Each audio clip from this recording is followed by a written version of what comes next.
Yo, salut à tous, c'est Locan et bienvenue dans cette vidéo dans laquelle on va parler d'une technologie, d'un protocole en réalité que vous avez forcément croisé ces derniers jours et ces dernières semaines. C'est le protocole Thread et c'est dans cette vidéo que vous devenez un expert. Le protocole Thread, c'est un groupe de travail qui a été fondé en 2014, ça remonte, et qui a été rejoint par Apple très récemment, qui a permis d'ajouter un premier produit Thread, le HomePod Mini. En parallèle du groupe de travail Thread, il y a un groupe de travail que vous avez peut-être croisé également qui s'appelle le CHIP, Connected Home over IP, et dont le rôle est de trouver un autre protocole encore plus mieux que le Thread qui permettra de faire de la maison connectée et intrinsèquement de faire que un produit prévu pour Google Home soit de manière native compatible avec Apple Home et dans l'autre sens aussi, et que tous les services soient interopérables et que chacun sache reconnaître le service de l'autre. C'est un vrai gros bordel à mettre en place, vous vous en doutez, mais c'est très bien que pour une fois, au lieu de se tirer dans les pattes, tous les gros fabricants, il y a Apple, il y a Google, il y a Amazon, il y a Ikea, il y a Philips, il y a Legrand, il y en a une chier, que tout le monde travaille main dans la main pour dire bon ben voilà, nous actuellement on fait comme ça marche plutôt bien, vous faites comme ça, bon peut-être qu'on peut se rejoindre sur ce terrain d'entente de telle sorte que ça fonctionne bien pour tout le monde. Alors ça sera pas forcément rétroactif, calmez-vous, mais on va arriver à un moment dans les prochaines années où tout le monde aura réussi à travailler ensemble et où quand vous achèterez un thermostat connecté, eh bien, vous n'aurez pas à vous poser la question de savoir si c'est du Google Home ou du Apple HomeKit. S'il est connecté, eh bien, il sera compatible avec ce que vous utilisez chez vous. Et ça, c'est super cool. On revient à Thread. Comme vous le voyez dans cette vidéo, le principe même d'un réseau Thread, c'est d'apporter un peu plus de robustesse et d'intelligence dans votre réseau domotique, un petit peu comme la technologie Mesh a pu améliorer votre réseau Wi-Fi. Il s'agit d'un réseau maillé peer-to-peer, pair à pair. Un équipement est connecté à un concentrateur, à un routeur, mais il peut lui aussi servir de routeur et de concentrateur s'il faut étendre la portée de votre réseau. Et c'est ça qui est super bien, c'est que ça part du postulat très simple que si un équipement peut recevoir des données et en envoyer, eh bien, il peut aussi les acheminer dans l'autre sens à un autre équipement qui se situe derrière lui. Et ça va permettre de pouvoir mailler votre réseau d'équipements, chaque équipement pouvant se connecter les uns aux autres, de telle sorte que vous allez avoir plus de robustesse. Si un équipement tombe, vous allez avoir tous les autres équipements qui vont automatiquement se réajuster pour que votre réseau soit toujours fonctionnel. Il va se réparer en temps réel, ce réseau Thread, et il va permettre d'avoir beaucoup plus de portée également parce que vous êtes plus limité par la portée de votre réseau Wi-Fi ou de votre HomePod Mini ou de votre borne Bluetooth qui va permettre de connecter l'ampoule qui se situe un petit peu plus loin, mais l'ampoule, elle aussi, va permettre de contacter l'ampoule qui est un petit peu plus loin, etc. Donc, même si vous avez des grandes maisons, des palais, vous avez la possibilité d'avoir un réseau Thread réellement très efficace. L'idée de cette vidéo et de l'article dont vous avez le lien en description, si vous voulez accéder à tous les visuels que je vous ai présentés ici, ils sont également dans l'article sur locan.jp, c'est de vous présenter les différentes technologies d'un réseau Thread parce que vous êtes des petits curieux et ça vous aidera également à briller en société. Première chose, les nœuds routeurs. Dans un réseau Thread, il existe deux types de rôles pour un équipement, être un routeur ou être un terminal. Et chacun des éléments de ce réseau Thread s'appelle un nœud. Pourquoi? Parce que c'est l'intersection de votre maillage, un nœud. Sur le dessin qui s'affiche maintenant, vous voyez des nœuds routeurs dont le rôle est d'acheminer les paquets d'informations sur le réseau. Un nœud routeur, il peut également être connecté à des terminaux et se comporter comme un parent. Pour jouer ce rôle de parent, le réseau choisit généralement des prises électriques ou des équipements qui sont toujours alimentés, puisqu'il va falloir qu'ils communiquent dans un sens et dans l'autre quasiment tout le temps. Donc il faut qu'ils soient toujours allumés. En périphérie de réseau se situent les nœuds terminaux ou enfants. Ils ne sont reliés qu'à un nœud routeur spécifique et ils ne participent pas à l'acheminement des données. Attention, c'est maintenant la phrase compliquée de toute cette vidéo. Chaque nœud routeur est connecté à tous les autres nœuds routeurs, mais chaque nœud terminal n'est connecté qu'à un seul nœud routeur. Ça veut dire quoi? Chaque nœud qui est censé échanger de la donnée dans un sens comme dans l'autre va être connecté à tous les autres nœuds qui ont le même rôle que lui, de faire routeur, et tous les autres en périphérie qui ne sont connectés à rien d'autre que à leur nœud routeur ne sont connectés à rien d'autre qu'à leur nœud routeur. Pas à un autre équipement, pas à un autre nœud routeur, juste à un seul nœud routeur. Les équipements qui fonctionnent sur pile sont d'office ce qu'on appelle des MTD, Minimal Thread Device. C'est des équipements qui vont se connecter que quand ils ont des informations à transmettre à leur nœud routeur, donc à l'échelle du dessus puis à votre réseau HomeKit, typiquement des détecteurs de mouvement, des détecteurs de proximité, d'ouverture et de fermeture de porte,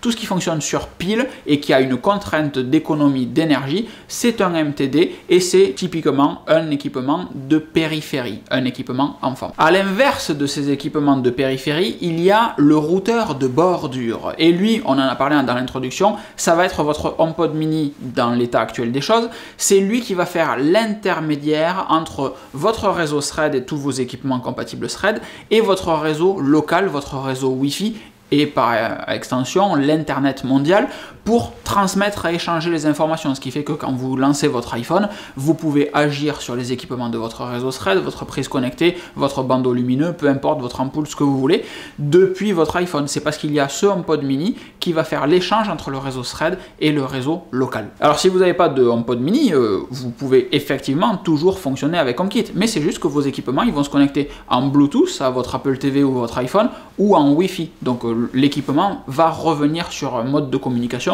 plus énergivore, moins moderne que le Thread. Et c'est pour ça que dans la vidéo bilan du Special Event de l'iPad Pro et de l'Apple TV 4K, je vous disais que l'Apple TV 4K, pour l'immense majorité des gens, c'est juste une nouvelle télécommande, mais en réalité, elle arrive avec plein d'autres technologies, dont, vous me voyez venir, la technologie Thread, en plus de l'HDMI 2.1 et d'autres petits trucs sympas, mais essentiellement la technologie Thread, c'est-à-dire que, enfin, on va avoir un device qui peut être câblé en RJ45, donc non susceptible aux perturbations du sans-fil, et qui lui va servir de routeur de bordure pour créer votre réseau Thread chez vous. Et ça, c'est pour moi super important. Là, c'est la partie technique pour les geeks, pas les gros geeks, mais les geeks quand même un petit peu, parce que je vais vous expliquer comment ça fonctionne à l'intérieur. Alain, qui me direz-vous à l'intérieur?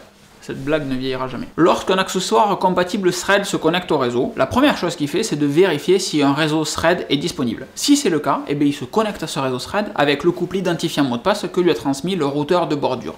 Simple. S'il est capable de jouer le rôle de routeur, on prend l'exemple d'une prise connectée, et bien le nœud principal va lui dire de prendre ce rôle de routeur. Dans la terminologie Thread, c'est ce qu'on appelle un FTD, Full Thread Device. Et ce passage d'accessoire à routeur est automatique dans deux cas, si l'équipement est compatible avec la fonctionnalité routeur, et si votre réseau Thread a moins de 16 routeurs. C'est colossal, 16 routeurs. Hein. Et là où c'est beau, c'est que si votre réseau a déjà 16 routeurs, le routeur de bordure va réorganiser automatiquement votre réseau Thread pour réaffecter les rôles de routeur jusqu'à une concurrence de 32 routeurs en simultané pour avoir le réseau le plus solide possible. Ça, c'est ouf. Donc jusqu'à 16 routeurs, un équipement qui peut être un routeur devient un routeur, et entre 16 et 32, eh bien, votre routeur de bordure va automatiquement réajuster le réseau et réattribuer les rôles de chaque équipement du réseau pour optimiser la couverture de ce réseau. Je trouve ça incroyable. Par contre, le fait de rédiger cet article, moi, ça m'a surchauffé pour recommander une Eve Energy. C'est une prise électrique de chez Eve qui va tracer votre consommation énergétique. Donc, vous allez savoir combien réellement vous consommez sur cette prise, idéale pour votre réseau, votre home cinéma, etc. Vous allez savoir combien ça vous coûte à l'année sur ce poste-là en particulier. La prise est connectée, vous pouvez l'allumer, l'éteindre, etc. Et surtout, vous vous en doutez, c'est une prise compatible Thread qui va se comporter comme un routeur, puisque comme je vous l'ai dit en introduction, elle est branchée électriquement tout le temps. Donc vous avez une Apple TV 4K 2021, un HomePod mini, cette prise, et bien bam, ça vous permet d'étendre un petit peu plus votre réseau Thread. Ça vaut 50 balles, vous avez le lien dans la description. Après, il y a une notion de partition qui est relativement simple à comprendre. Vous avez une très grande maison, très étendue. Dans mon cas, c'est pas forcément étendu, mais j'ai un étage et j'ai pas vraiment de réseau qui passe à l'étage. Et bien, je vais pouvoir avoir des partitions, c'est-à-dire que je peux avoir mon Apple TV 4K 2021 en bas, au rez-de-chaussée, et j'ai un HomePod mini à l'étage.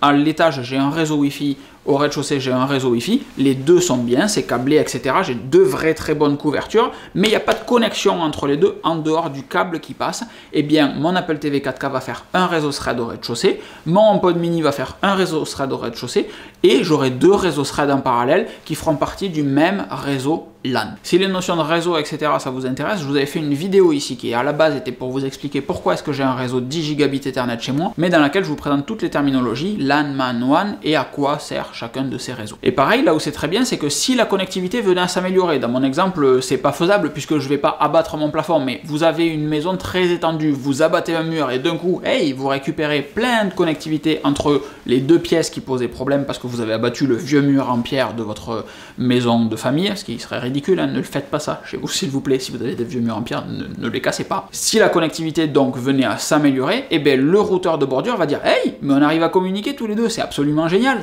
Bam, on refait un seul et unique réseau Thread. De l'intelligence, messieurs, dames, de l'intelligence. Et enfin, les petites datas qui font toujours du bien. Un réseau Thread peut comporter un nœud principal, voire deux s'il y a une partition sur votre réseau. Jusqu'à 32 nœuds routeurs, on l'a vu précédemment, ce qui permet d'étendre la couverture de votre réseau Thread, et jusqu'à 511 terminaux sur votre réseau Thread. Alors, 511 terminaux, ça paraît délirant, démentiel, immense.